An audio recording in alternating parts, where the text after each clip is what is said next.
ప్రేక్షకులకి నమస్కారం. ఈరోజు రేపటి కోసం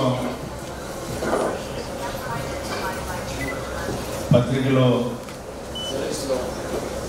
ప్రత్యేకంగా నూతనంగా ఎన్నిక కాబడినటువంటి మేయర్ గారు అనేటువంటి కోవిల్మూడి రవీంద్రబాబు గారిని ఇంటర్వ్యూ చేయడానికి అవకాశం ఇచ్చిన నాకు వారికి ధన్యవాదాలు తెలుపుకుంటూ, మిమ్మల్ని నాని గారు కూడా పిలుస్తారని చెప్పి అందరూ అంటూ ఉంటారు. మీకు రాజకీయాల పట్ల ఎవరండి స్ఫూర్తి?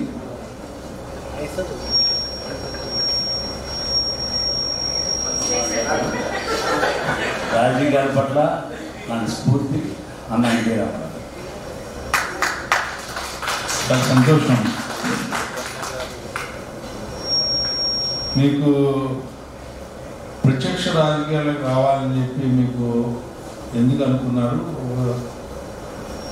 మీరు సేవారంగంలో మీ నాన్నగారు, మీ తాతగారు, మీరు అదేవిధంగా మీరు వ్యాపార రంగంలో ఉన్నారు. ఈ ప్రత్యక్ష రాజకీయాల్లో తెలుగుదేశంలో యాక్టివ్ అవ్వాలని, లేకపోతే ఎందుకు ప్రత్యక్షంగా రావాలని చెప్పండి. మీరు 95లో ఎమ్మెల్యే అయిన తర్వాత ఆలపాటి రామప్రసాద్ గారు తిరుమల దర్శనం నేను వెంకటేశ్వర స్వామిని ఎక్కువగా ప్రార్థన చేస్తుంటాను. ప్రతి నెల కూడా వెళ్తూ ఉంటాను కొన్ని సంవత్సరాల నుంచి. వారితో పాటు రాజకీయ నాయకులతో పాటు వెళ్తే దేవుని దగ్గరగా చూడవచ్చు, మరింత ఆనందంగా భగవంతుడు చూసుకునే భాగ్యం దొరుకుతున్న ఉద్దేశంతో మొదటగా ప్రత్యక్ష రాజకీయాలు. లేకపోతే అప్పుడు ఆయన మళ్ళీ సరే ఈ పని చూడరా చిన్న చిన్న అంటే అట్లా చూస్తూ ఉండేవాడిని. పెద్ద యాక్టివ్గా అంతవరకు తెలుగుదేశం పార్టీ నాని రాజేంద్ర ప్రసాద్ గారు. అంతేగాని తిరుమల మన ఇద్దరం కొట్టన నడిచేయటం కానీ, ఆ ఎమ్మెల్యేగా మనం దగ్గరగా ఉండి ఆ భగవంతుడిని 2 నిమిషాలు హారతీయటం ఇవన్నీ చూసిన తర్వాత గత 25-30 ఏళ్ళ కిందట మనకి ప్రతిసారి మిమ్మల్ని అందరినీ ఎక్కడ ఇబ్బంది పెట్టాలి, భగవంతుడు ఇట్లా ఇస్తే ఇంకా దగ్గరగా సేవ చేసుకోవచ్చు దేవుడికి అని చెప్పి ఆ విధంగా నేను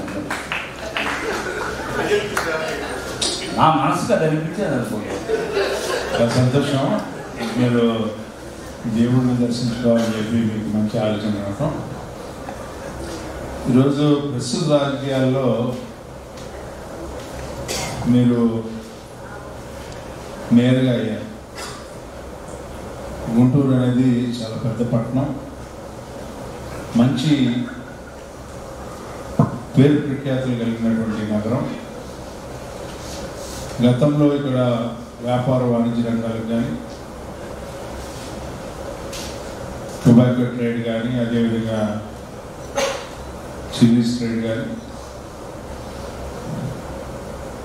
ఇంకో పక్కన చూస్తే ఎడ్యుకేషన్ హబ్గా కూడా ఉండేది. వాటి పట్ల మీకున్నటువంటి ఆలోచన కానీ, ఈ నగరాన్ని ఏ రకంగా తీర్చిదిద్దితే బాగుంటుందని చెప్పి, ఏ కోణంలో గతం కంటే మెరుగ్గా ఈ నగరాన్ని ఉంచాలని చెప్పి మీ సింగిల్ పాయింట్ ఎజెండా ఏంటి? Single point agenda